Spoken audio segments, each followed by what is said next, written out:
Hello peeps, welcome back. Whoops. I'm writing my book. That was all I was trying to show you. I thought I'd just film myself trying to write my book.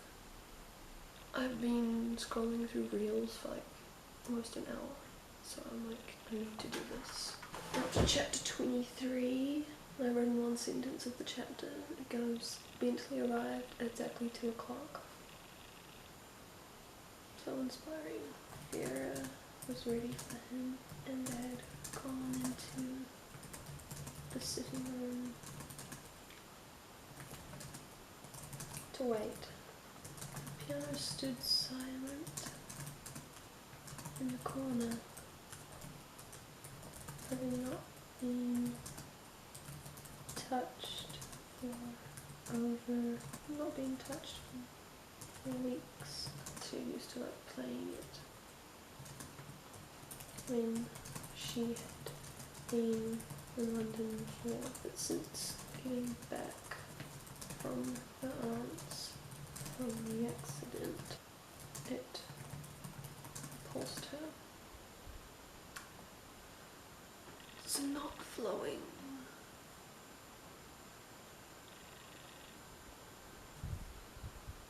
Harsh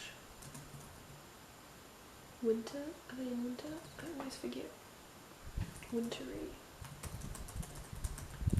Harsh wintry smashing against the window panes. The first sentence, Bentley did not arrive at exactly 2 o'clock. She watched the carriages pass by, feeling increasingly more agitated by every minute. Bentley was not on time. She had expected him. I wished to be in it, she mused, and yet she could not comprehend the end of her thought, because I can't comprehend it. She could not comprehend the end of her thought, but it was something sombre and dire and sorrowful. The lack of Bentley brought a lack of purpose. I felt my writing was very reflective of how I'm feeling. I don't know, I feel like it always seems to be quite reflective of how I'm feeling. Bentley Wells.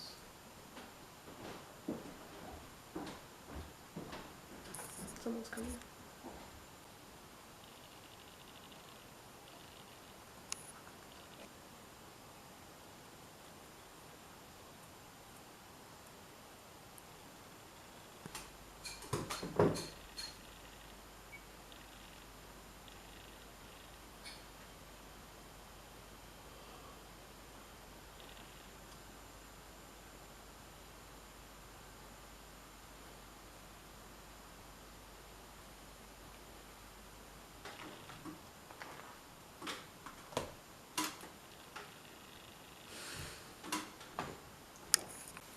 I thought that this video would be very unsatisfying if you just watched me burp out words and not actually get a finished product.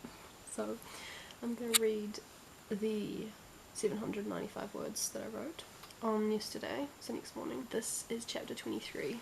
I really hope there's no spoilers in here. I don't think there is. If there is, I'll edit them out. Vera was ready for him and had gone into the sitting room to wait.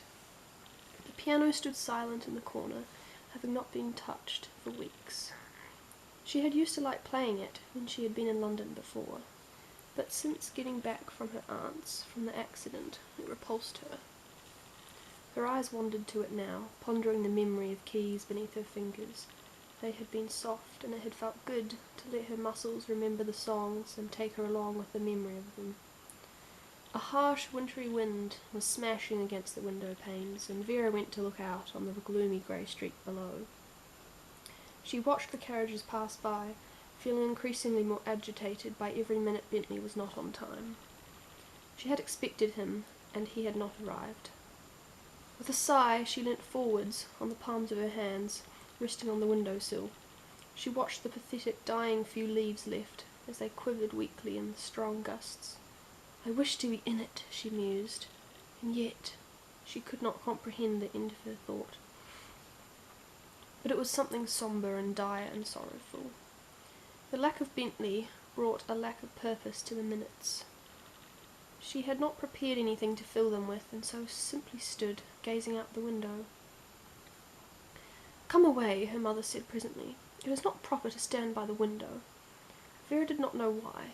Mrs. Grayson didn't either. But the girl stepped away nevertheless, not really caring for the window any more. It tired her, as did the day.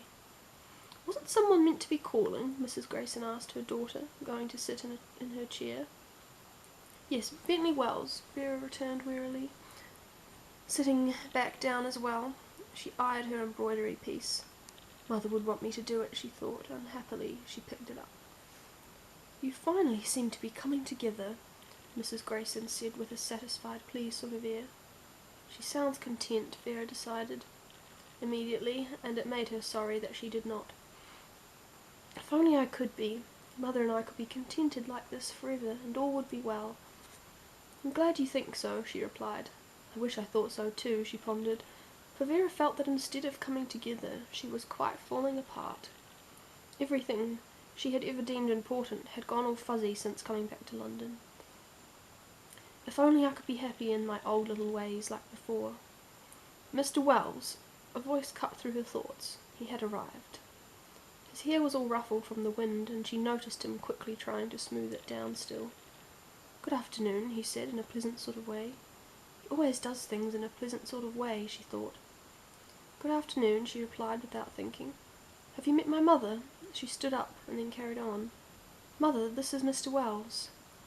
"Very nice to meet you, Mr. Wells," the lady said, and held her hand for the genial Bentley to kiss. She did so with perfect grace, and then stood back, smiling at them both. "I thought we could walk into one of the book or cake shops. You and Miss Grayson, and perhaps if your cousin is about." "Oh, lovely!" she gushed. "We'd love to. Jenny, go find Mr. Warren," she ordered the maid, and then smiled across at Vera. Vera sighed. "Why is it that things are always arranged between my mother and everyone else, never with me?" But she did want to walk with him, so she swallowed the irritation and excused herself to get her coat. He led the way to the door, and they were both silent. It felt stifling inside that home that was no longer her own. She wondered if Bentley felt it too. "No, he doesn't," the thought concluded. Her eyes wandered around the back of his head. It was so simple. The dark waves of Mr. Darrow's flickered before her. She had tried so hard to bore a hole through him. It hadn't worked. Nothing had, with him. Impenetrable, impossible, idiotic. Words of that summer, of Mr. Darrow, flew through her mind. She could still smell the pond reeds and dank water, still feel the urge to follow him back to the shore, leave Ruby giggling at the bottom of the boat. She could sense the cool breeze, the warmth of the wood beneath her fingers. It was all so... Miss Grace? He was waiting for her to pass before him out the door. She had distracted herself. "Sorry." She hurried past and out into the wind. Her mother and old Puny followed. That is the 795 words.